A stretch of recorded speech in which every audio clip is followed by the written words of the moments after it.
Hi, everyone. I didn't want to leave my colleague, the only one speaking English, so I'll do my presentation in English as well.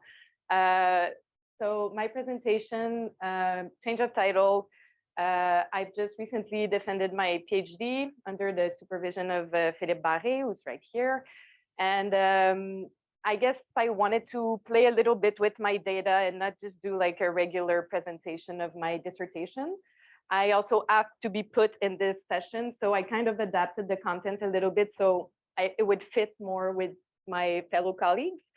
So I'll be talking about artist-run centers, existential precarity, and ordinary politics in Quebec's visual art world. So what my PhD looked at, is the creation of arts collectives as strategic action in the context of existential precarity. So what I mean here by existential precarity relates to the existence of artists, to the capacity of professional artists to live and work as professional artists as long as they want to under the conditions that allow them to do so. And I looked at the creation of artist-run centers in Canada as a political project that might or might be co-opted today by neoliberal cultural policies. My research was a qualitative study of artistic work and strategic action in Montreal's artist-run center network. I did my field work from 2019 to 2020, and it involved 55 participants. So I'll be discussing some of the results of the dissertation around the ordinary politics that wish or that seem to be addressing ordinary precarity. And I came up with a typology of 13 better work strategies that artists are putting in place to persevere and maintain themselves in their careers. I'll be discussing a little bit career dynamics, cultural norms, and evolutional desires. And if I have some time, I'd like to introduce my postdoctoral research just so people know a little bit what it is that I'm doing now. So artist-run centers were created in Canada in the 1970s as an institutional channel, allowing formal recognition of contemporary artists. So in the Canadian and Quebecois context, artists and arts collectives really have been at the forefront of recognition struggles, which have had many consequences, including the creation of artist-run centers and also the adoption of legislation such as a Status of the Artist Act, both at the federal and at the provincial level. The first Canadian cultural policy, which is known as the Massey Report, led to the creation of the Canada Council for the Arts, which has played a key role in the institutionalization of artist-run centers.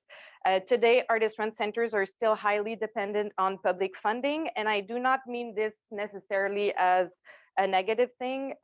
Obviously, the neoliberal project, they want us to see any form of dependence as a weakness when really dependence on others, on infrastructure, on social contracts are necessary to human flourishing. So in fact, the problem, as we all know it, is neoliberalism. Today, the ARC network constitutes the infrastructure that gives the highest number of paid and unpaid work opportunities to professional artists in Canada and in Quebec. These paid opportunities for contracting artists, they're also of a relatively good quality in the sense that all ARCs, artist-run centers, they pay standard exhibition fees to contracting artists based on a fee schedule that was developed by the main professional associations representing professional artists in Quebec, the RAV, and in Canada, CARFAC. So artist-run centers, they give material, financial, relational resources to artists, but in return, obviously they're artist-run, they call for a high degree of implication by their members, and this implication is most of the time unpaid. So the research I led was interested in understanding how artists perceive these forms of free labor. Do they see it as alienating? Do they see it as exploitative? Or do they see it as mutual aid and reciprocity, and with what consequences in political terms? So does institutionalization equate necessarily co-optation? In the literature on artist-run centers, different authors have questioned how the socioeconomic trajectories of ARCs might have negatively impacted their moral and political essence. In terms of public funding, the Canada Council for the Arts is definitely the major player here. It is the one that has the largest budgets and that funds the most ARC. What we know is that during the Harper years, so 2006 to 2015, there were major cuts to culture budgets by the federal government that left a huge trace on ARC's budget. So we're talking about over $350 million that were cut in public spending in culture. The Trudeau years, so from 2015 onwards, we're sort of assisting to a catching up phase with major investment in culture, but still under a neoliberal agenda. So this catching up phase has not brought ARC's funding to levels allowing them to cope with inflation. So that means that their budgets are still, practically speaking, decreasing. And this has affected their capacity to pay the standard fees across the network. So apart from the exhibition fee, ARCs are now paying what they can for the other professional activities for which they're contracting with artists. So residencies, conferences. And so since the fee schedule is a soft regulation tool, there is currently no obligation to respect it and no sanction when ARCs don't. So in my research, what I do is to draw on Bourdieu's field theory to study the visual art world as embedded in economic and power structures, such as the national public funding system. And research has shown that despite being arm's length bodies, funding bodies' orientations are shaped by government priorities, such as digitalization and equity, diversity, and inclusion. In the past years, we know that ARCs have been highly pressured to seek new funding opportunities outside of public funding and have not been very successful at doing so. We're talking about super small organizations here, like 3 to 5 permanent staff with very low wages, with no benefits.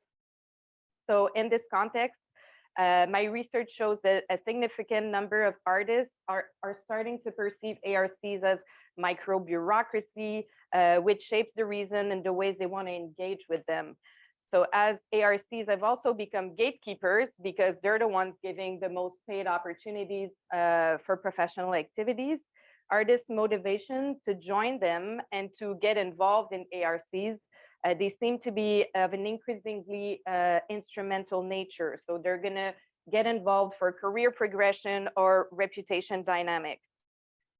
And what we see with this change in their socioeconomic trajectories is also that artists and ARCs themselves, they're starting to ask the following question. Is having a board constituted of professional artists enough to be considered an artist-run centers? Do all our ARCs need to be programming the exact same activities? Do they need to be structured as non-for-profits, or does that actually fuel precarity? Could they be structured differently, for example, as co-ops? Could they simply go back to being collective structured as charities, like the ARC AKA in Saskatoon? So this is just an excerpt of an article, a brilliant article written by Taryn Dehad, who's working at the Saskatoon AKA Artist Run Centers. And what she's talking about is that they decided to turn back Saskatoon's AKA Artist Run back into a collective without losing their charitable status and their funding. Staff and board members all became members of the collective, the later given an annual honorarium, and each BIPOC member would join a mentor. We dispense with the procedural vocabulary and processes of board meetings and instead build group agreements to foster equitable conditions for all collective members to speak, to listen, to honor their own mental and physical needs, and to understand why they show up. So they're starting to, some artist-run centers are starting to feel like being structured as not-for-profits, having to be so dependable on public funding. It actually fuels precarity because it asks so many free labor from artists to sit on committees, to sit on boards, and they feel like it really constrains their own institutional agency. So this was a project that was done by the artist Nicolas Rivard. So two projects, actually. The first one is La Fatigue Culturelle, and the other one is Laver son linge en famille.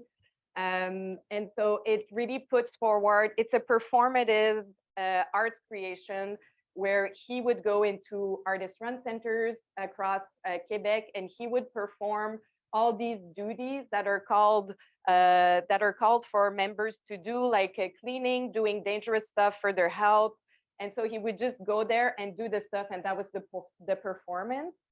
So he really wanted to highlight the precarity that there is in artist-run centers for the regular staff. So my research looks at how ARCs participate in the better work strategies that are developed by artists in Montreal. And I did semi-structured interviews, comprehensive interviews, non-participant observation, and document analysis. I'm not going to be talking about all of that, but if you're interested, the research looks at the factor contributing to an exacerbation of precarity in the visual art world, the meaning of precarity for artists, the roles ARCs plays in career trajectories, and in the better work strategies that are developed by artists in Montreal. So in terms of a theoretical frame, I decided to mobilize Isabelle Lauré's definition of precarity, which for me is a very complete and interesting conceptualization that I don't find that we use a lot in the field of industrial relations. So she does a distinction between existential precariousness, which is something that came up in the interview when some artists were talking about the fact that any form of stability is illusory, precarity as a regime. So it is actually a distributional system of resources and inequalities within ARCs and within the field of cultural production, and governmental biopolitical precarity. The fact that, for instance, ARCs are going to mobilize do what you love ethics, labor of love narratives and discourses to actually push artists to continue to engage with free label and alienating tasks. So what the research